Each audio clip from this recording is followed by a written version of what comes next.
আসসালামু আলাইকুম ভাইয়া। ওয়ালাইকুম আসসালাম, কেমন আছো? এই তো ভাইয়া আছি আলহামদুলিল্লাহ, আপনি কেমন আছেন? আমি আছি আলহামদুলিল্লাহ ভালো। তোমাকে কেমন হতাশ হতাশ লাগছে? কিছু হয়েছে নাকি? একটা বিষয় নিয়ে খুব চিন্তিত। কি বিষয় নিয়ে? বাবাকে হজে পাঠানোর কথা একটি এজেন্সিতে দিছিলাম, আজ হবে কাল হবে এরকম প্রায় 6 মাস হয়ে গেছে। এটা নিয়ে খুব টেনশনে আছি। তুমি এলাকা ছোট ভাই, বিষয়টা আমাকে বলবো না? আব্বা যে এজেন্সির মাধ্যমে যায়, সে এজেন্সির মালিক আব্বার কাছের বন্ধু। এখন কোনো ব্যবস্থা আছে কিছু করার? হ্যাঁ অবশ্যই। তুমি আমাকে আগে বলবো না? বললে তো তাহলে আব্বার সাথে পরিচয় করে দিলে আব্বা ওই এজেন্সিতে নিয়ে যেতে পারতো। আব্বা এবারও যাচ্ছে। ভাইয়া তাহলে তো ভালো হয়, আমার একটু ব্যবস্থা করে দেন। আঙ্কেলকে একটা ফোন দেন। হ্যাঁ আব্বাকে আমি ফোন দিচ্ছি। আব্বা কই আছে আমি তোমার সাথে কথা বলে দিচ্ছি।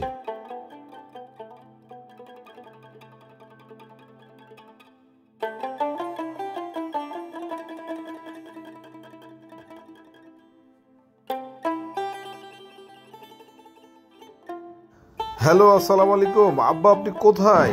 ওয়ালাইকুম আসসালাম বাবা, আমি এট দ্য টেবিলে। ও এট দ্য টেবিলে? ওই যে আমার ছোট ভাই আছে না একটা, মগবাজার থাকে, সুজন। আচ্ছা আচ্ছা আচ্ছা। হ্যাঁ হ্যাঁ, ওই সুজনের বাবা কোন এজেন্সিতে নাকি টাকা দিয়েছে, আজকে প্রায় 6 মাস হয়ে গেছে, টাকাও দিচ্ছে না, হজেও পাঠাচ্ছে না। তাহলে তো অনেক বড় সমস্যা, কি করা যায় ভাবার বিষয়। আচ্ছা তুই এক কাজ কর, সুজনকে নিয়ে আমার এখানে আয়। আচ্ছা আব্বা, তাহলে আমি সুজনকে এট দ্য টেবিলে নিয়ে আচ্ছা আসছি। ঠিক আছে। আচ্ছা আব্বা, আসসালামু আলাইকুম। যে এজেন্সিতে টাকা জমা দেওয়া আছে, তুমি ওইখান থেকে টাকা উঠিয়ে ফেলো, আর আমি আব্বুর সাথে কথা বলে দিচ্ছি। তুমি আঙ্কেলকে এবারই আব্বার সাথে পাঠাতে পারবে, তুমি পাঠায় দাও।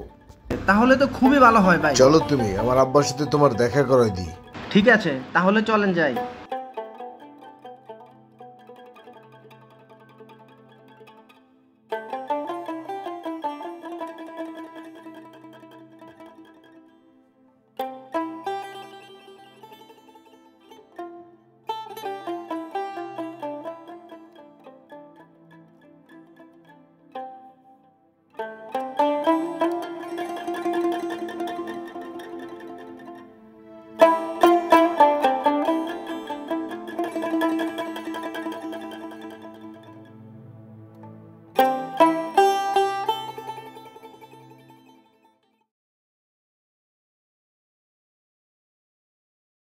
আসসালামু আলাইকুম। ওয়ালাইকুম আসসালাম।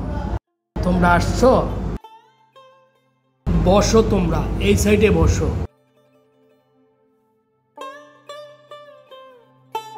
আব্বা ওর আব্বার হজে যাওয়ার জন্যই বলেছে। আমি বলেছি আব্বা যার মাধ্যমে যায় সে আব্বার বন্ধুর মতো, আর এটা বলে নিয়ে আসলাম তুমি এবার তোমার সাথে নিয়ে যেতে পারো। তুমি এ ব্যাপারে কোনো চিন্তা করো না, আমি সব ব্যবস্থা করে দিচ্ছি, ঠিক আছে? যেখানে আপনি আছেন আঙ্কেল সেখানে আমার কোনো চিন্তা নেই। আচ্ছা আঙ্কেল, ট্যুর ট্রাভেলসের মাধ্যমে গেলে কি সুযোগ সুবিধা পাওয়া যাবে? বাহ, খুব সুন্দর প্রশ্ন করেছো। ট্যুর ট্রাভেলসের মাধ্যমে অনেক সুযোগ সুবিধা পাওয়া যায়। যেমন ধরো মক্কা মদিনা, আরাফাতের ময়দান, হেরা গুহা জিয়ারা করানো হয়। 500 মিটারের মধ্যে 2 স্টার 3 স্টার মানের পরিবেশে থাকার ব্যবস্থা আছে। দেশীয় খাবার পাওয়া যায়। আরেকটি কথা, কেউ যদি অসুস্থ হয়ে যায় বা বেশি বয়স্ক হয়ে যায় তাহলে তাদের জন্য হুইল চেয়ারের ব্যবস্থা আছে। আঙ্কেল আমি সব কিছু বুঝতে পেরেছি। ট্যুর ট্রাভেলসের মাধ্যমে আমি আমার বাবাকে নিয়ে হজে যেতে চাই।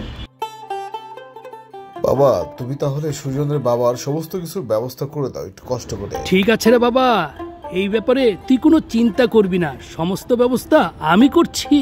সুজন তুমি আঙ্কেলের পাসপোর্ট এনে বাবার কাছে দিয়ে দাও, আর এবার আমিও যাচ্ছি বাবার সাথে, তাই না বাবা? হ্যাঁ রে বাবা হ্যাঁ, আমার সাথে আমার ছেলেও যাচ্ছে এবার। এই সেই সাকিব মতিয়ার ভাই, যে নাকি বন্ধুর ট্রাভেলসে ফ্রি কাজ করতো হাজিদের সেবা দেওয়ার জন্য। সাকিব মতিয়ার ভাই সে নিজেই সাথে 2 বন্ধু নিয়ে ট্যুর ট্রাভেলস খুলেছেন হাজিদের খিদমত করার জন্য। সাকিব মতিয়ার ভাই সৌদি আরবে থাকেন আর তার 2 বন্ধু বাংলাদেশের যশোরে থাকেন। শোনো বাবা, 30 নভেম্বর একটি কাফেলা যাচ্ছে, সেই কাফেলা আমরাও যাচ্ছি। তুমি চাইলে তোমার বাবাকেও আমাদের সাথে পাঠাতে পারো। আপনি সব কিছুর ব্যবস্থা করেন। তুমি নিশ্চিন্তে থাকতে পারো, তোমার বাবার যাওয়ার সমস্ত বন্দোবস্ত আমি করে দিচ্ছি। ঠিক আছে বাবা? আঙ্কেল, আমি সব কিছু বুঝতে পেরেছি। আলহামদুলিল্লাহ। জাফর ভাই, আপনাদের সাথে আমিও ওমরা হজ করতে চাই। বাহ! জীবনে অনেক লোকের জন্য অনেক কিছু করলাম, কিন্তু নিজের জন্য কিছু করলাম না। নিজের ভাই বোন আত্মীয় স্বজনদের জন্য অনেক কিছু করেছি, কিন্তু লাভ হয়নি। নবীর দেশে আমিও যেতে চাই, আমার একটু নিয়ে যাওয়ার ব্যবস্থা করেন। আল্লাহর ঘরটা একবার দেখে আসি। আজিজ ভাই, আপনারও যাওয়ার বন্দোবস্ত করছি।